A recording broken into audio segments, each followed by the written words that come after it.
Universidad Florencio del Castillo, curso de Filosofía de la Educación 1. Humanismo integral, Michel Federico Sciacca.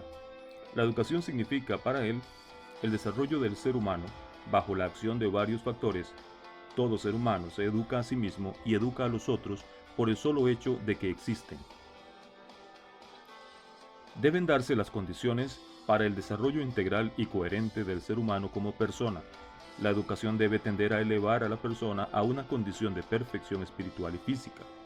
Crear una conciencia comunionista, escuela, familia, comunidad, unida por valores trascendentales. Michel Federico Sciacca nació en Yarre, Catania, el 18 de julio de 1908 y muere el 25 de febrero de 1975. Fue un filósofo realista italiano. Según su biografía, fue formado en la escuela de Giovanni Gentile, fue discípulo de Antonio Aliota en Nápoles y codirigió con este la revista Logos. Desde 1938 a 1947 enseñó historia de la filosofía en Pavía. Desde 1947 fue profesor ordinario de filosofía teorética en la Universidad de Génova.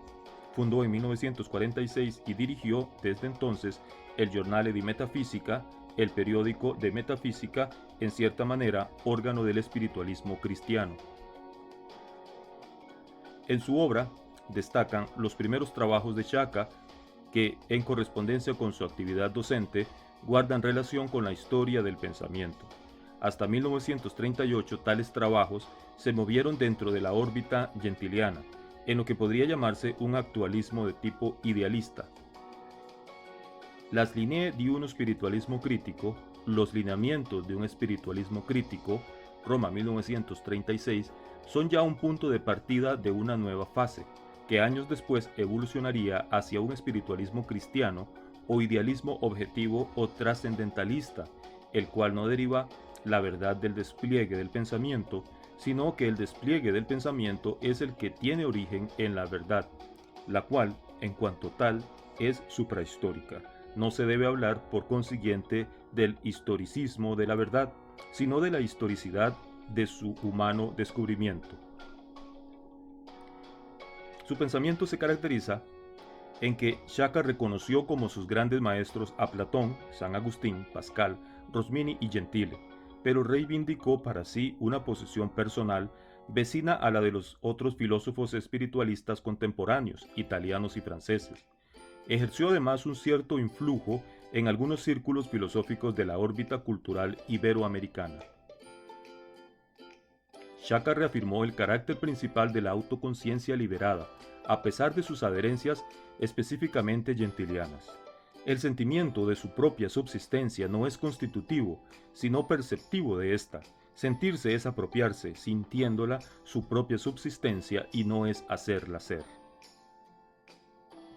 La autoconciencia es, pues, el saber primero que hace posible todo otro conocimiento, lo cual implica que el sujeto es un ser pensante, es además un existente, es actual y no potencial, y por ello descubre y revela el ser de todas las cosas en el orden del ser, que estando presente en ella en su extensión infinita, hace que sea objetividad o interioridad objetiva.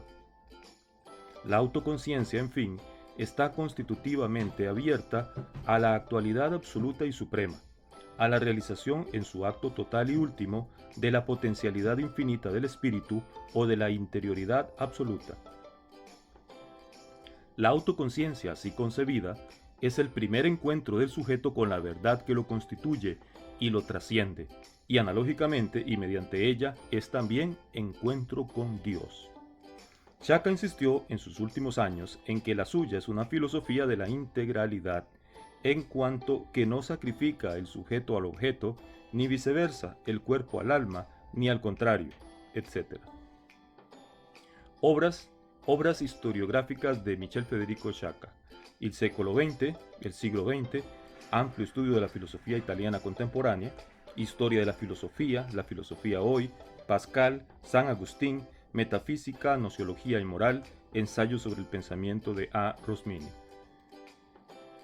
Obras de tipo teorético, la interioridad objetiva, acto y ser, el hombre este desequilibrado, muerte e inmortalidad, la libertad y el tiempo, ¿qué es el humanismo? Chaka en su momento dirigió la obra colectiva Las grandes corrientes del pensamiento contemporáneo, de 6 volúmenes. Dirigió además la grande antología filosófica, de la que se han publicado ya 12 volúmenes. En resumen, Chaka se trasladó a la posición de la urna de integralismo, es decir, pasó de un periodo actual e idealista a un espiritismo cristiano, o como él mismo lo llamó, la urna filosofía del integrit, filosofía de la integridad o idealismo realista, de la influencia agustiniana rosminia. En otras palabras, trató de armonizar su pensamiento con el humanismo y el teísmo, la creencia en Dios, cristiano católico. La noción central de su integralismo reside en la interioridad, según la cual la base de todas las formas de ser y existencia está en la actividad del sujeto. Chaka afirma que el hecho existente o el acto no puede ser un hecho entre los hechos. Su existencia reside enteramente en su propia relevancia autogeneradora. Contra el existencialismo afirma que el ser de lo existente no puede ser pura posibilidad o nada. El fundamento inmanente del sujeto y de toda existencia es un ser trascendente, no abstracto, pero más concreto y existencialmente real que el sujeto, a saber, Dios. Al reafirmar la existencia de Dios, el sujeto también afirma su propio ser, el carácter más íntimo de su propio acto existencial. Era un pensador Chaka que se interesó por los temas clásicos y contemporáneos: Dios, la persona, el alma, la libertad, la existencia, la muerte, la interioridad, el significado de la historia y el problema del mal en forma de estupidez. En una palabra, la suya es una concepción metafísica que se caracteriza especialmente como búsqueda interna, comprometida y ardiente, pasión, justo en la línea platónica agustiniana. Humanismo integral, Michel Federico Chaka. Muchas gracias por su atención.